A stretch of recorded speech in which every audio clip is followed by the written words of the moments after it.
أيها المارة، اخلوا الشوارع من العذارى والنساء المحجبات.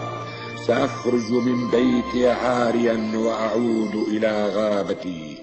محال أن أتخيل نفسي إلا نهرا في صحراء، أو سفينة في بحر، أو قردا في غابة يقطف الثمار الفجة ويلقي بها على رؤوس المارة، وهو يقفز ضاحكا مصفقا من غصن إلى غصن.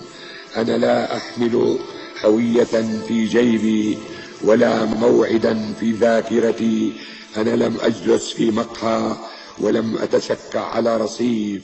أنا طفل، ها أنا أمد جسدي بصعوبة لأدفن أسناني اللبنية في شقوق الجدران.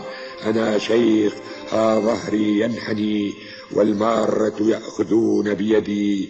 أنا أمير، ها سيفي يتدلى وجوادي يصهل على التلال. أنا متسول، ها أنا أشحذ أسناني على الأرصفة وألحق المارة من شارع إلى شارع.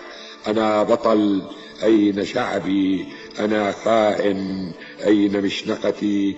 أنا حذاء، أين طريقي؟